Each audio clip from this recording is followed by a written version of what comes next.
Ya. Tercera. Queda una grande. Después de esta queda una grande y una chiquitita.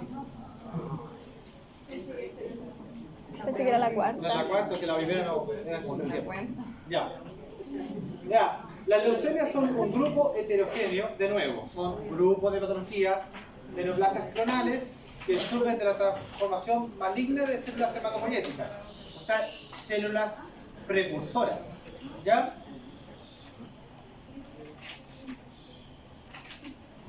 Ya, se caracteriza por acumular células malignas en la médula ósea y sangre, lo que produce un fallo medular e infiltración de órganos. Aquí estamos viendo la hematopoiesis normal. ¿Ya? Entonces, vamos a tener que las progenitoras mieloides o linfoides van a generar ciertos tipos de células. En este caso, las mieloides, eritrocitos, plaquetas, granulocitos, macrófagos. ¿Ya? Pero las leucemias van a generar un daño a esta generando células con características mieloides o linfoides. No necesariamente células maduras. Generalmente son células que son inmaduras, son blastos. ¿Ya? La etiología de las leucemias, para hacer como un resumen de dónde se originan, son acumulación de alteraciones genéticas adquiridas y cambios epigenéticos en las células progenitoras hematopoyéticas. O sea, son células que no están maduras. ¿Ya? Dígame.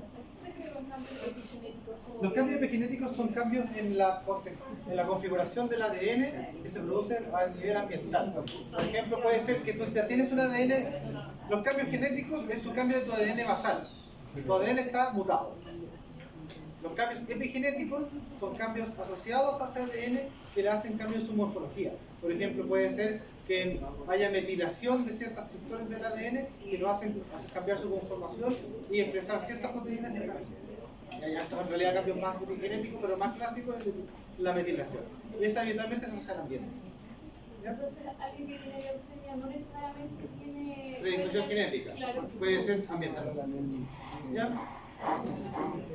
El origen es desconocido. Nadie sabe por qué. Ahora se producen, pero siempre echamos culpa de varias cosas, como las radiaciones ionizantes, sustancias químicas, virus, inmunodeficiencia, trastornos genéticos, como el Down, el síndrome de Fanconi. Clasificamos. ¿Cómo lo clasificamos las leucemias? Ahorita dijimos que eran patologías del precursor hematopoyético, o sea, son células plásticas. ¿Ya? Las enfermedades, cuando es aguda, ocurren en transformación maligna en estadios precoces de diferenciación. O sea, el blasto ni siquiera se sabe si va a ser un glóbulo rojo, va a ser un macrófago, no se sabe. Están en etapas muy tempranas. ¿Ya? Y en la médula ósea existen hiatos leucémicos, por característicos de leucemias agudas, en cuales las células se quedan estancadas. La célula era un blasto, ahí se quedó. No, y lo que va a ser desarrollando y sus hijos van a ser igual. Hasta ahí no se van a quedar. ¿Ya? No se pueden madurar. En la leucemia aguda sí es importante encontrar en la médula ósea menos 20% de blastos. En el mieloma pedíamos 10%, en las leucemias agudas pedimos un 20%. ¿Ya? En las leucemias crónicas, las células malignas transformadas tienen cierta diferenciación, o tienen cierta capacidad de diferenciarse. Entonces, en esta imagen podemos tener la patología que tenemos células madre, progenitor mieloide, o progenitor linfoide. Si hablan ustedes, a mí yo me canso más rápido. ¿Ya? Porque no me escucho. Ya, los progenitores mieloides pueden ser eritroblasto, megacariocito o mieloblasto, o pueden ser linfoblasto en el caso del linfoide. Si la alteración es a esta altura hacia más atrás, son leucemias agudas. Ya son cosas que no están diferenciadas. En cambio, si en las leucemias crónicas ya hay cierto grado de diferenciación en algún tipo específico de célula. Eso diferencia las leucemias agudas de las crónicas. ¿Ya? Entonces, también podemos diferenciar las leucemias según una etiología. Están las leucemias agudas primarias o de novo, o sea, leucemia, apareció. O leucemias secundarias como evolución de otra enfermedad hematológica, típicas síndrome mielodisplásico, mieloproliferativos, que los vamos a ver, o consecuencias de carcinógenos conocidos como quimioterapia, radioterapia, accidentes nucleares, o sea, mutaciones. También hay según origen, en las leucemias agudas las podemos diferenciar según el origen. Hay leucemias mieloblásticas, leucemias linfoblásticas, o mieloides o linfoides, y hay leucemias bifenotípicas o de fenotipo mixto. Son leucemias que son tan inmaduras que ya no se puede saber si iban a ser linfocitos o mielocitos. Entonces, ¿cuál es el problema de las leucemias bifenotípicas? Es su tratamiento.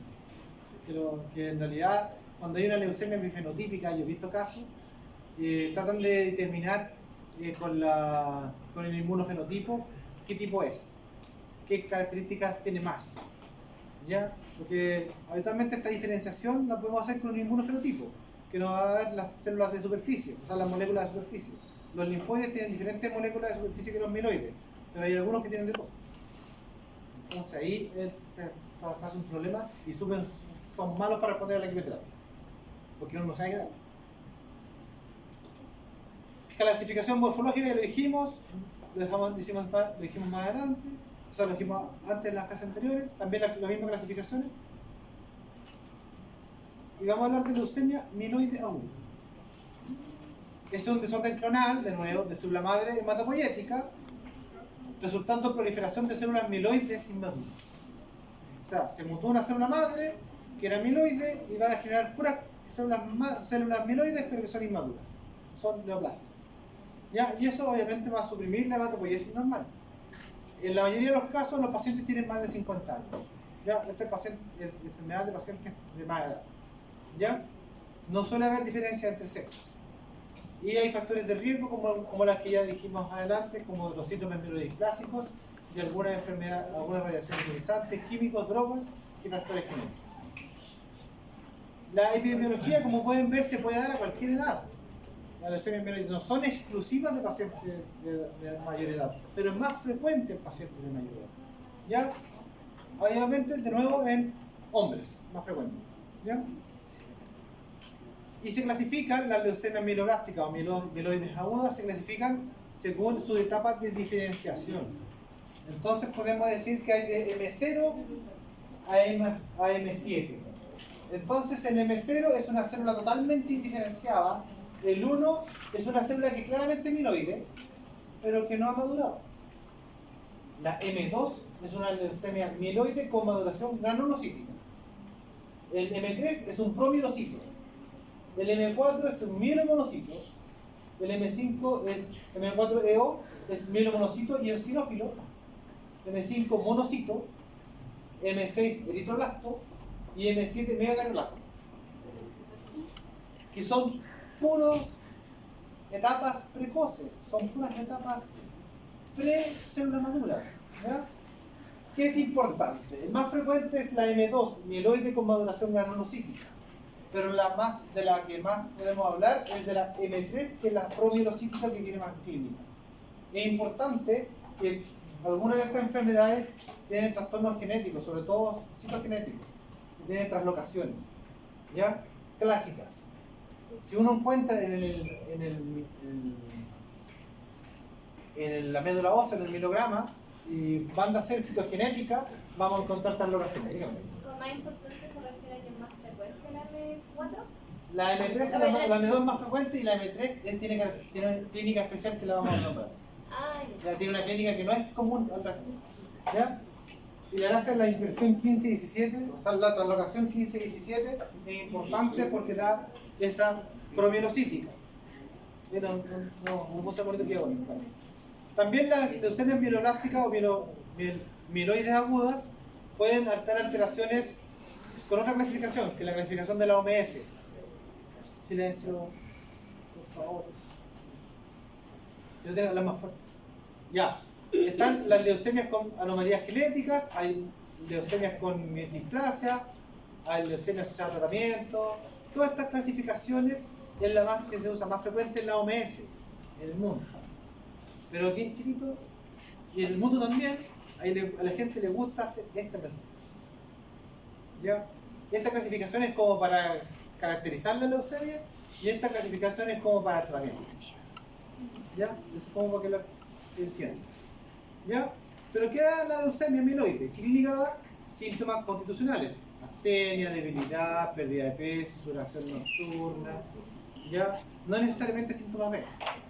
Porque recuerde que no es una enfermedad del linfocito B maduro. ¿Ya? Y encima es mieloide. Entonces no es síntoma B. ¿Ya? Infiltración de la médula. Hay blastos en la médula. Los blastos son inútiles. ¿Ya? Los blastos no hacen ninguna función salvo reproducirse. Parece la luz. Parece la luz medicina. ¿Ya? Entonces, la infiltración de la médula, ¿qué va a hacer? Que estas células leucémicas empiezan a desplazar a las células sanas y van a hacer anemia, infecciones y sangrado. ¿Ya? Ya. Cuando hacen síntomas, las leucemias mieloides que no sean de estas de síntomas de que hay falta de algún componente sanguíneo, hay hepatosplenomegalia, hipertrofia gingival. ¿Vieron aquí? ¿No? Hipertrofia gingival. Sí, tampoco está muy derecho, pero da en los de abajo se nota más. en los de abajo se nota más, sí. Ya, pero en los de arriba también está bien. ¿Ya? Hay infiltración de la piel con algunas lesiones que son bien específicas y algunas veces hay infiltración leptomeningia. Pero acuérdense que las leucemias mieloides dan poco compromiso neurológico. Recuerden, ¿ya? Y aquí está la famosa promielocítica o M3, según la clasificación de FAB. ¿Ya? Su mediana de presentación en pacientes de 40 años. O sea, típicamente pacientes más jóvenes. ¿Ya? Y esto va a dar una coagulación intravascular diseminada. Hablamos de la coagulación intravascular diseminada en otra clase. ¿Y qué pasa? Que los promielocitos que produce tienen gránulos ricos en contenido lisosómico y al liberarse a la circulación generan activación de la coagulación. Se activa tanto la coagulación que en algún momento se acaban los factores de coagulación y entonces las enfermedades que al principio son medias procoagulantes se terminan haciendo una enfermedad hemorrágica porque se agotan los factores de coagulación. Entonces el paciente va a sangrar. ¿Y dónde va a sangrar? Hemorragias cerebrales, pulmonares. ¿Ya? Entonces, en el caso de que haga la coagulación intravascular diseminada, vamos a encontrar plaquetas bajas porque las van a agotar. Tanto que utiliza las plaquetas que se van a hacer pocas en la sangre. Va a haber hemólisis microangiopática con esquistocitos. Porque se van a morir.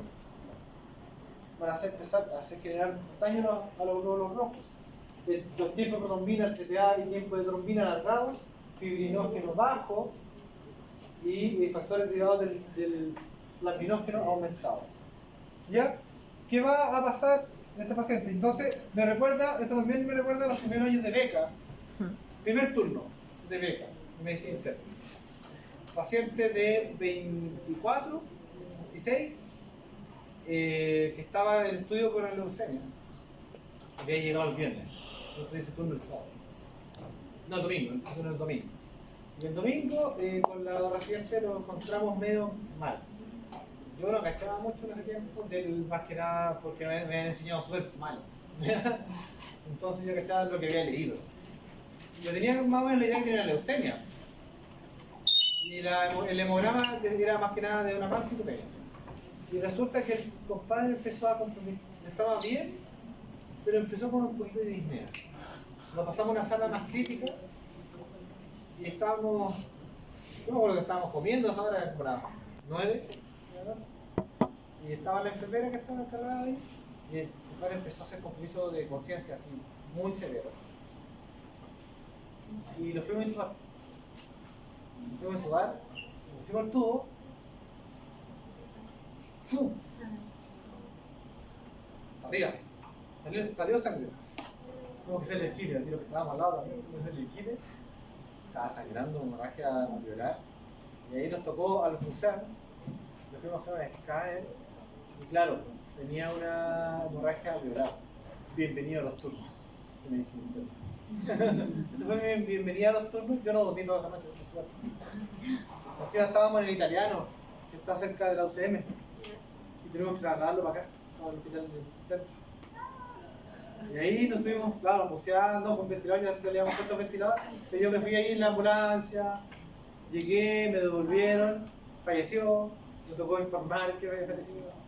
Así que fue, bienvenido a los turnos de medicina. Buen día, buen día. Bolsa. Pero bueno, este tipo, claro, nosotros en un momento ya hemos sospechado de leucemia preomielocítica.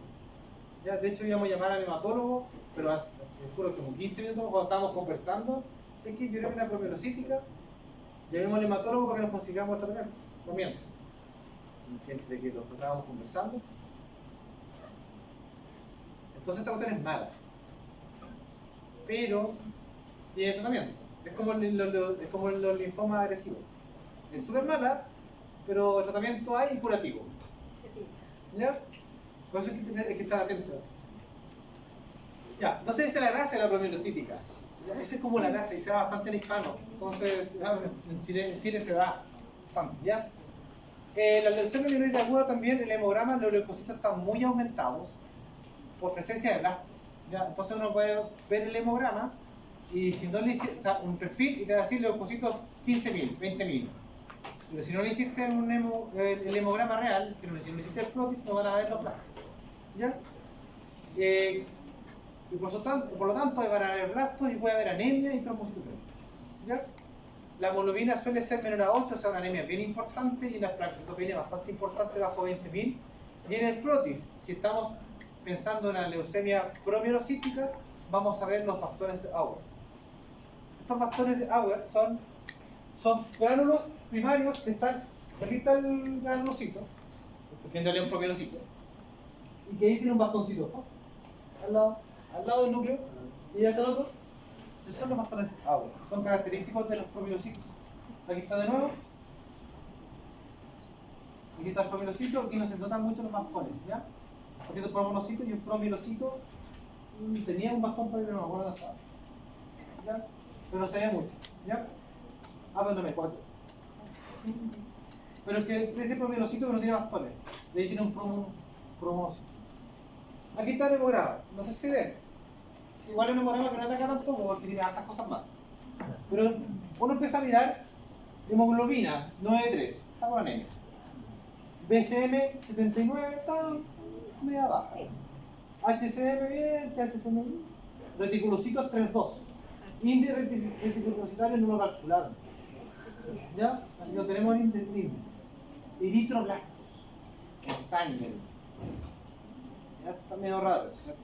No es muy frecuente encontrar. Leucocitos 3.000 no están aumentados en este caso. Tienen bajos los leucocitos. ¿Ya? Y las plaquetas 25.000 tienen una pancitomelia.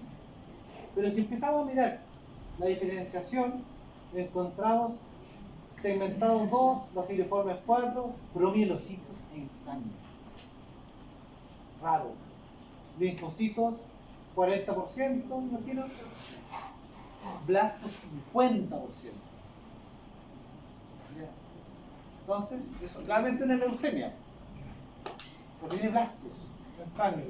Y otra cosa importante que tiene promielocitos.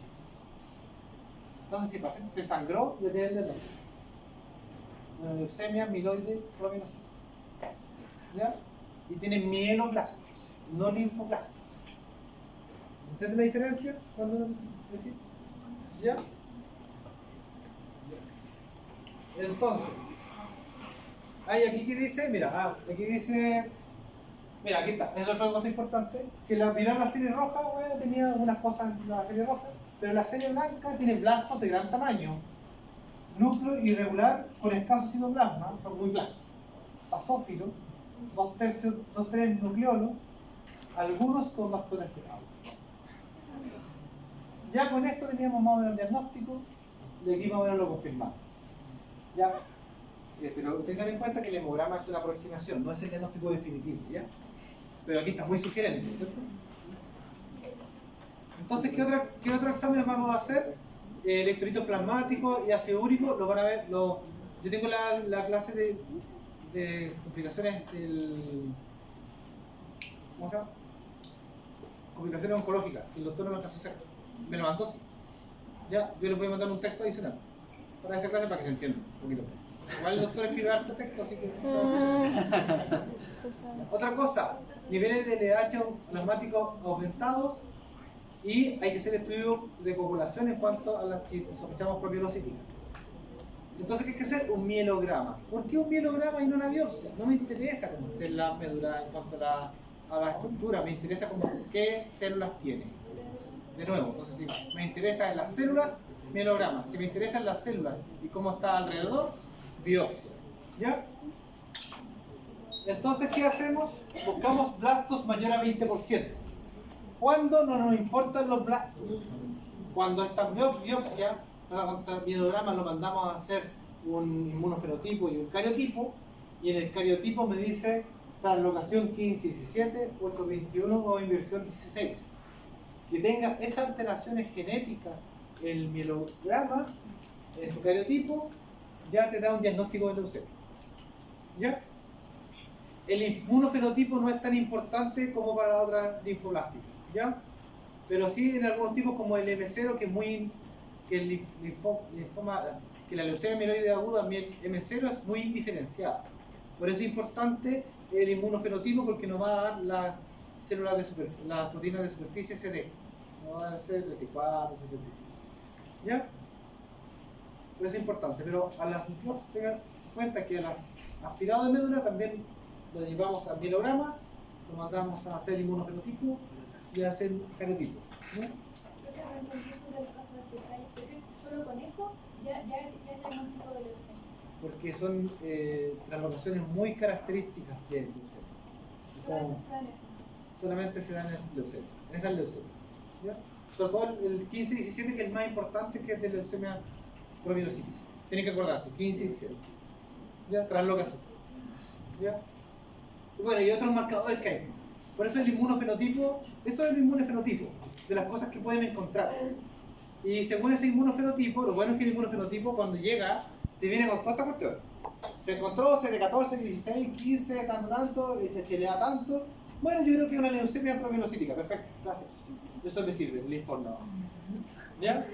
Porque dice, se encontraron tantos CD, tantos CD17, CD34 positivo, leucemia mieloide M0. No necesito nada más. Y así bien informado, no es que sea tan complicado. Es complicado, pero al clínico se la hacen más fácil. ¿Ya? La leucemia mieloide aguda, su pronóstico, lo más importante es la citogenética. Y si el pronóstico más importante es la citogenética, quiere decir, obviamente, que el cariotipo es importante, que lo más importante es el tipo de leucemia. ¿Ya? Y hay leucemias que tienen un cariotipo más complejo. Hay gente que, no sé, pues tiene 3 translocaciones y 2 inversiones. El que entre más complejo tu cariotipo, peor vas a andar. Porque quiere decir que tu célula está mucho más mutada. Y por lo tanto va a ser más resistente a quimioterapia. Ya, eso lo dejo para que lo tengan. Otra cosa importante aquí, que unas leucemias mieloides secundarias habitualmente andan peor que las primarias. O sea, era un paciente que tenía otra enfermedad que se llama síndrome mieloidiplásico y ahora tiene leucemia mieloide. Ese paciente va a andar mucho peor que un paciente que tiene una leucemia mieloide que empezó ayer, por ejemplo. ¿Ya? Tratamiento de las leucemias mieloides es quimioterapia. El objetivo es remisión completa, es decir, que no tenga más blastos en sangre y tenga menos de 5% en médula ósea. ¿Ya? La quimioterapia típica se da una que se llama 7+3. ¿Ya? La clase es decir, 7 días de citarabina y 3 días de daunorubicina. Eso está todo protocolizado en el estándar, hay que andar sacando las cuentas. Lo único que hay que saber es en qué día estamos. Entonces decían, partimos el cuarto día de tratamiento, el quinto, es importante saber si es el cuarto o el quinto, porque hay un esquema y son varios ciclos. El paciente va un día, vuelve, va un día, se hospitaliza, se le da el ciclo, se manda para la casa si es que estaba bien, después vuelve a hacerse otro ciclo, y después vuelve a otro ciclo, y así sucesivamente, ¿ya? Esa es la quimioterapia de inducción. Una vez sabemos que ya el paciente anduvo bien y se le fueron los blastos en sangre, y que está la médula ósea bien, o sea, por lo tanto, que hacer un milograma de nuevo, se da una quimioterapia de consolidación. Al paciente se le da una quimioterapia para que no vuelva a presentar dolor. ¿ya? Para matar todo lo que haya quedado. Y al final, si el paciente recidiva o no responde, se hace una quimioterapia de rescate que habitualmente es mucho más potente. ¿Ya? Pero la diferencia es la leucemia promielocítica. Eso sería un dibujito más. La translocación 15-17 de la leucemia promielocítica da problemas con el ácido retinoico. Entonces se trata con ácido transretinoico o ATRA. Entonces ustedes le dicen, ¿cuál es el tratamiento de la leucemia promielocítica? Es ATRA. ¿Ya? Además de hacer la quimioterapia habitual, se le da ATRA. Porque por eso es demostrado que se mejora. El problema de las leucemias promielocíticas es que cuando generan la proteína derivada de la translocación, se llama la proteína PML-RAR alfa. Esa proteína, lo que generan ellos a nivel del DNA, generan una proteína que induce que se transcriban ciertos genes. ¿Ya? Cuando uno da ATRA, el ATRA se inserta en esa proteína y la bloquea. Por eso no se generan más promielocitos mutados. ¿Ya? Eso es como básicamente. ¿Ya? En el caso de que recaigan, se puede usar trióxido de arsénico, una cuestión más rara. Globalmente, 90% de estos pacientes se curan. 90% de curación. El problema es la sobrevida antes del tratamiento. ¿Ya? Y también el ATRA tiene otros problemas, como que da un tipo de fiebre que se llama síndrome ATRA, que no lo vamos a ver, más de especialidad, pero también tiene sus complicaciones y todo de sus gracias. Entonces habitualmente los pacientes grandes, hay salas de pacientes hematológicos que son todas estas cosas tratándose y complicándose. Más complicándose que tratándose. ¿Ya? Vamos a descansar. Por favor, digo, 10 minutos. Para seguir con la linfoblástica o linfoide.